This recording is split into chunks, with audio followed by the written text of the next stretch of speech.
Hello my dear students, results आ चुके हैं। The most awaited dreadful day, right, जिसका हमें सबसे ज़्यादा डर लगता है। कुछ लोग पास हुए, कुछ लोग फेल हुए। जो लोग पास हुए उन्हें many many congratulations to move ahead to the next step of your exams of your course. जो पास नहीं हुए उनके लिए आज का सेशन बहुत ज़्यादा इम्पॉर्टेंट है। और एक चीज़ हमेशा याद रखना, जो हारा नहीं उसने कभी असली जीत देखी ही नहीं। अगर आपको लाइफ में, मैं बोल रही हूँ लाइफ में सिर्फ डिग्री अचीव करना ये सक्सेस नहीं है। अगर आप लाइफ में सक्सेसफुल होना चाहते हो तो हार ये बहुत इंपॉर्टेंट है। Failure shows the real picture, real face of life. Okay, so कोई बात नहीं, पूरे जोश के साथ, पूरे तैयारी के साथ हम इस हार का भी जवाब जरूर देंगे। Yes, okay. ABC analysis of chapters, जो अपना सीए इंटर का ऑडिट का सिलेबस है, उसको हमें किस प्रकार से एनालाइज करना है ताकि हमारी पढ़ाई में बहुत ज़्यादा एफिशिएंसी हो और हम उसको बहुत अच्छे से कर सकें। हम यूजुअली क्या कैटेगराइज करते हैं? We categorize it at A B C analysis. Okay, A category is the most important, B category is the secondary level and C is the least important. Understand? मेरे लिए, मेरे हिसाब से अपने करिकुलम में, okay, because MCQs have been inserted, okay, तो मैं आपको कहना चाहूंगी कि आपको C कैटेगरी में कोई भी चैप्टर को, कोई भी स्टैंडर्ड को रखना नहीं है। There is going to be no C category for our audit syllabus, my dear students. एक चीज हमेशा याद रखना, हर एक चीज अगर आपको याद होगा तो, और अगर आपने नहीं देखा है तो मेरे YouTube चैनल पे और एक आपको वीडियो मिलेगा जहां पे मैंने पूरा मार्किंग का एनालिसिस वगैरह किया है। ओके, यस, तो आप उस वीडियो में जाके देख सकते हो कि मैंने आपको कैसे बताया है कि आपको 62 मार्क्स कैसे आप इजीली स्कोर कर सकते हो, बराबर है। तो वहां पे हमको सबसे ज्यादा कैपिटलाइज करना है एमसीक्यूज और करेक्ट इनकरेक्ट पे, और अगर हमको उस पर कैपिटलाइज करना है तो there is no C category my dear students. Okay, कोई भी सी कैटेगरी के सी कैटेगरी में हम कोई भी चैप्टर्स ऑडिट के नहीं डालेंगे। तो बच्चे अपने पास कैटेगरी ए और कैटेगरी बी। अब कैटेगरी ए में बच्चों अगर आप चैप्टर्स देखोगे तो यहाँ पे नंबर 1 पे है nature scope objective of audit. Chapter number 1, nature scope objective of audit. Yes, अब यस, ओके। अब इस पर्टिकुलर चैप्टर में, ओके, इस पर्टिकुलर चैप्टर का तो रिकॉर्ड है कि ऐसा कोई भी एग्जाम नहीं है जहां पे इस चैप्टर से क्वेश्चन नहीं आया है, और इस चैप्टर से क्वेश्चन बनेगा ही बच्चों। Okay, yes. फिर आया audit strategy, planning and audit program. Okay, जहां पे आपको ऑडिट स्ट्रैटेजी, ऑडिट प्लानिंग और ऑडिट प्रोग्राम के बारे में बताया गया है। फिर आया audit documentation and audit evidence बच्चों। Okay, audit documentation, audit evidence and then risk assessment and internal control. तो ये जो 4 चैप्टर्स है, ये 4 चैप्टर्स सबसे ज्यादा इंपॉर्टेंट है बच्चों। इन 4 चैप्टर्स में से ही बच्चों कम से कम बोल रही हूं 20 से 25 मार्क्स तो यहीं से पूछे जाते हैं। कम से कम 20 से 25 मार्क्स। Okay, yes. तो ये chapters are like oxygen to this subject of audit. Nature scope objective of audit, audit strategy, audit planning and audit program, audit documentation, audit evidence, risk assessment and internal control. फिर चलते हैं आगे, company audit and audit reports. Company audit and audit reports, ये भी बहुत सारा, बहुत मैं कहूंगी सबसे ज्यादा स्कोरिंग चैप्टर है, क्योंकि we have to state the provisions of law, right, and then as it is अपने को उसका आंसर लिखना है। कई बार इन पे अलग अलग प्रकार के केस स्टडीज पूछे जाते हैं, ऑडिट रिपोर्ट्स के फॉर्मेट्स पूछे जाते हैं। ओके, तो हमको इनका प्रेपरेशन पूरी तरीके से करना है। सो जब हम ऑडिट रिपोर्ट्स की बात करेंगे तो कॉम्प्लायंस फ्रेमवर्क है, बराबर है ना? यस, तो आप लोगों को you have to be very thorough. Fair presentation framework है, तो कौन से फ्रेमवर्क का कौन सा रिपोर्ट आपको पूछा गया है, क्वालिफाइड है, एडवर्स है, डिस्क्लेमर है, बराबर है ना? तो you have to prepare these formats of audit reports very thoroughly, क्योंकि ये बिल्कुल आपके हाथ के मार्क्स है बच्चों।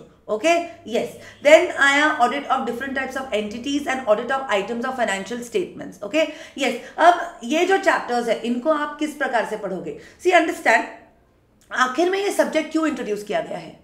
ताकि कल जाके जब हम चार्टर्ड अकाउंटेंट्स बन जाए, जब हम ऑडिट करने के लिए जाए, ओके, तो हम इन आइटम्स को कैसे चेक करेंगे, हम अलग अलग प्रकार के एंटिटीज को किस प्रकार से चेक करेंगे, इनका हमको इंट्रोडक्शन देने के लिए ये चैप्टर है। इसलिए इसमें से क्वेश्चंस पूछे जाते ही है। 110% बच्चों इन 2 चैप्टर्स में से क्वेश्चंस पूछे जाते ही है। ओके यस, तो आपको यहाँ पे इस पर्टिकुलर चैप्टर में audit of different types of entities and audit of items of financial statements में एक चीज हमेशा याद रखना, इन चैप्टर्स को पढ़ते वक्त प्रैक्टिकल एस्पेक्ट्स कि आप अगर इनका अकाउंट्स बनाते हो तो उस अकाउंट में, मैं अकाउंट्स की बात कर रही हूँ, उस अकाउंट्स में क्या क्या आइटम्स आते हैं। ओके क्योंकि audit, accounting ends, auditing begins, बराबर है ना। ऑडिटर को उन चीजों को चेक करना है, तो जिन चीजों को हमको चेक करना है उसके अकाउंट्स में क्या क्या चीजें हैं, अगर आप वो अच्छे से समझ पाओ तो ये चैप्टर तो भाई आपके हाथ के मार्क्स हो गए। ओके यस, और एक चीज मैं आपको बताना चाहूंगी, जहां जहां पे आप अकाउंटिंग स्टैंडर्ड्स कोड कर सको, लॉ के सेक्शंस, प्रोविजंस कोड कर सको, स्टैंडर्ड्स के नाम कोड कर सको, वो बहुत ज्यादा इंपॉर्टेंट है। ओके और बहुत वही आपको आपके मार्क्स दिलाएगा। इसका मतलब ये नहीं कि आप गलत कोड करो, माइंड यू, ये इसका मतलब ये नहीं आप गलत कोड करो। अगर आपको श्योरिटी नहीं है तो कोड मत करो, पर गलत तो बिल्कुल भी नहीं। ओके ये रही चैप्टर्स की बात। अब स्टैंडर्ड्स की बात। स्टैंडर्ड्स में स्टैंडर्ड 200, 210, 220, 230, 240 एंड 299 बच्चों, ये जो 200 वाला सीरीज है भाई, इसको तो भगवान मान लो, इसको तो बस भगवान मान लो बच्चों, इसमें से पूछा जाता ही है। और मुझे तो लगता है ये कुछ ऐसे एसेज है जो आप चाहो तो हर एक क्वेश्चन में, हर एक केस स्टडी में इसका रेफरेंस आप ले सकते हो। फिर आया 300 वाला सीरीज, 300, 315, 320।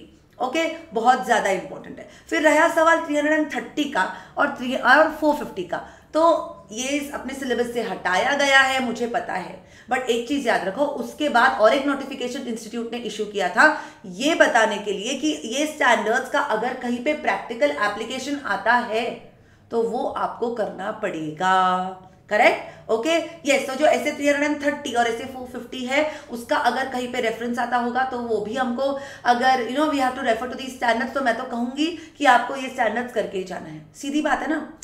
ऐसे 315 बोलता है कि रिस्क कितना है, अब इस रिस्क का क्या अचार डालना है? नहीं, इस रिस्क को कैसे रिस्पॉन्ड करना है हमको बताया गया इन दो स्टैंडर्ड्स में से, बराबर है ना। तो बिना इन स्टैंडर्ड्स को रेफर करे हम सोल्यूशन निकाल ही नहीं सकते। सो ऐसे 330, ऐसे 450 का पढ़ाई करके ही जाना बच्चों।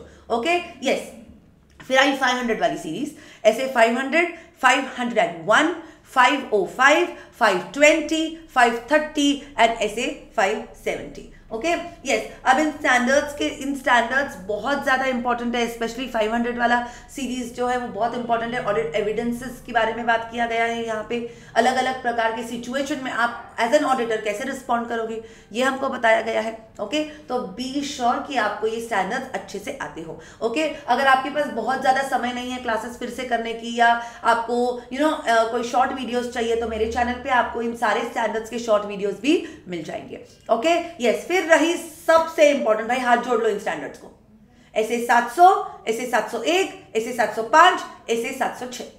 एज एन ऑडिटर हमारा सबसे मेन काम क्या है? ऑडिट ओपिनियन देना, ऑडिट रिपोर्ट के फॉर्म में देना। अभी ऑडिट रिपोर्ट कैसा होना चाहिए ये हमको इस स्टैंडर्ड में बताया गया है, बराबर है। ओके तो इस स्टैंडर्ड के बिना, ये स्टैंडर्ड्स किए बिना तो अपना ऑडिट की पढ़ाई ही अधूरी है। ओके यस, ये रही कैटेगरी ए की बात। अब चलते हैं हम कैटेगरी बी की तरफ। यस अब कैटेगरी बी में आते हैं chapters fraud and auditors responsibilities in this regard, audit in automated environment, audit sampling, analytical procedures, audit of banks. Okay यहाँ पे मैं और एक चीज ऐड करना चाहूंगी, इसके साथ साथ गवर्नमेंट ऑडिट भी।